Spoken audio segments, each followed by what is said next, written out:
Hi, I want to talk a little bit more about how you develop a price for your product. So I know you all have worked a little bit in HP Life on developing a selling price for your product, but I just want to talk to you about a tool that I created for myself and that I use. So I'm going to zero everything out. So let's zero these things out and let's talk about it. So for me, and I'll make these colors so it'll be easier for you all to follow. When I think about how I want to price a product, I think about it in terms of how much money I want to make in the end. And I should say service.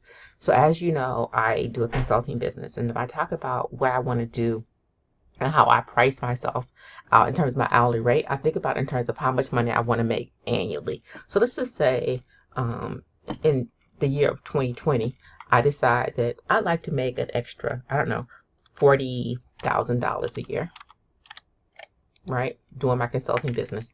And in 2020, I want to work 6 months out of the year. So that's an estimated 24 weeks, right? Only work half the year because I have a full-time job. And I don't want to tax myself out. So I want to work 4 hours a day. I can probably manage 5 hours a day. So I want to work 5 hours a day, and I want to work 4 days a week. So I like working Monday through Thursday. Don't necessarily want to tax myself out with my side hustle on Friday, right? And so if the estimated total hours of work for the year, right, would then be my 24 weeks times 5 work days per week times 4 hours per day, right? And then my estimated rate would be, that's equal to what I want to make annually divided by the number of hours I'm willing to work for the year, right? So my estimated rate should be $83 an hour is what I should be charging. So that should be my target in terms of how I price myself out. And just to say, if I wanted to make a little bit more, to say I want to make $55,000 a year, I now have this, and I know that I should be charging myself out at $114 per hour, right? And what I always like to do is I like to add in a little bit of contingency. So contingency is, just having a backup plan. Just say that, there's a little bit more you have to do. So I can say with contingency,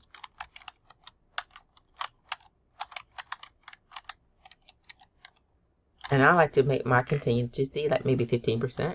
I can say this is equal to this times 1.15, which is my 15% markup.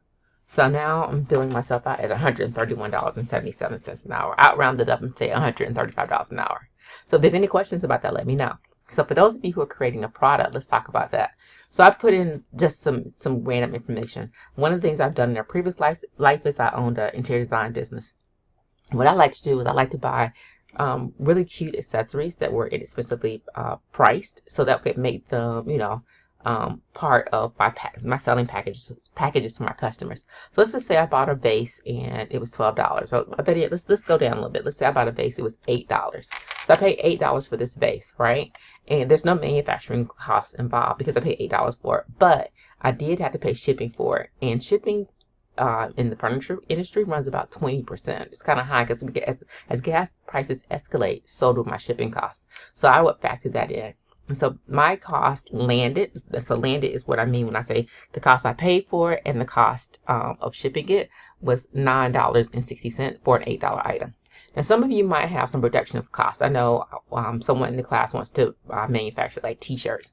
So if you had a manufacturing production cost, that would be the cost you pay for your raw good would be the cost of the t-shirt, and your manufacturing / production cost would be the cost to print on it, right? And then again, getting the t-shirts to you, what's the per unit cost of shipping, and then you have your total cost.